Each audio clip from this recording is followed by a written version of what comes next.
take pictures. I'm not. Go ahead. There you go.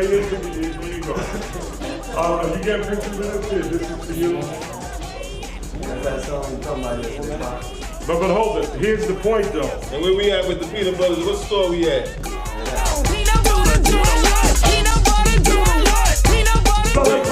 Do you have me on camera right now? YouTube, the whole world. This is Nick Baby Love with Afrika Bambaataa. Guess what? You don't even know. We're in negotiations to do a movie, okay? A new record and whatnot. Are you hearing that? Guess who's gonna own 100% of the publishing? This gentleman right here. Ain't nobody gonna ever mess with his publishing. In fact, I'll go on record right now.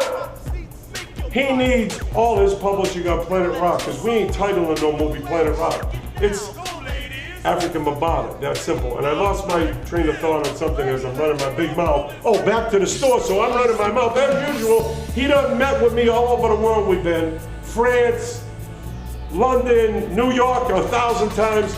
I'm in the #1 record store in South Florida. Backdoor Records, running my mouth. And there's a guy with a whole wad of money, and there's somebody there bouncing. Of course, I'm not saying nothing because I want the crowd to understand. And he goes, he turns around, and he says to the guy, oh shit, I wonder if that's Salerno. And turn around. Man, Nick Salerno in the house. There you go. Picking up the phone. That's only Nick can. When we did the song, we went into the studio, now meaning me, but Mr. Tom Silverman and Arthur Baker and John Roby and the whole crew and all the ideas, and Jelly Bean Benitez was in the studio, Madonna, this is all a true story, myself, Bam, I can think of a couple other people that I'm missing and whatnot, and the drum machine, the 808 and the SP 1200 wasn't even like invented yet, or it just started and whatnot.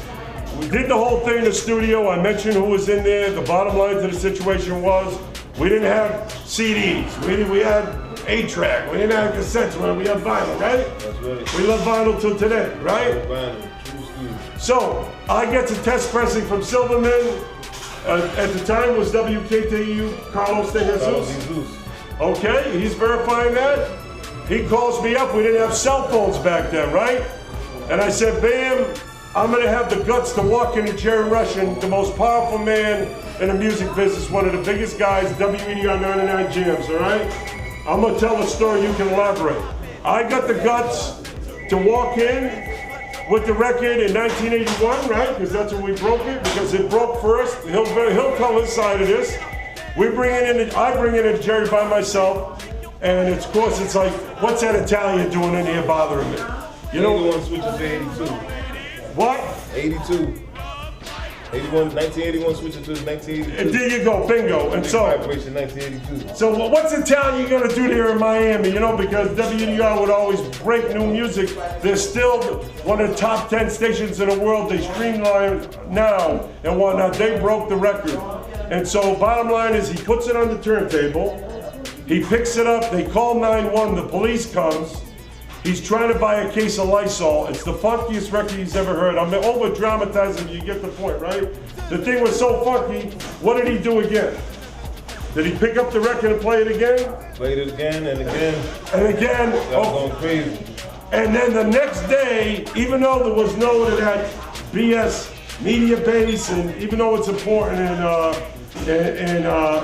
BDS and media base, Carlos de Jesus, right? The very next day, put the record on in New York City. Started jamming it, became a classic with KTU. So I think as I'm getting this, I'm thinking of a paradox or whatever, you know, to just make my point that he just said it, and that's giving back. We're not charging you for that. This is about you reap what you sow. You give back, and he just told you how important the publishing is. It's about giving back, and that's what we're trying to do. This is the objective, to tell a story and to reiterate, okay? That Bam deserves his publishing. He has all his publishing. Besides going public, we're gonna work with Pretty Tony and mentioning Swayze Styles and mentioning Black Dada. He came up with the idea. Because Black Dada just did a concert for 300,000 people in Haiti. And we know Haiti right? People don't forget about it. Keep that money rolling in for Haiti. Big situation. Not just Haiti, Puerto Rico, also Chile, and any place that got disasters all over this mother planet, so-called Earth. And that's the moral of the story, you follow me? And we know we would have liked to include Jerry Russian in this again, because he broke the record. And then Carlos did it, and then we were getting, you were even laughing to me, I can't believe the you know who over at Y100, and I don't even want to give them the pub, but I will, Clan Channel, because that's Clan Channel. They started playing a record, and they want to know an R&B record or a funky record if it been in the you know what. Am I right?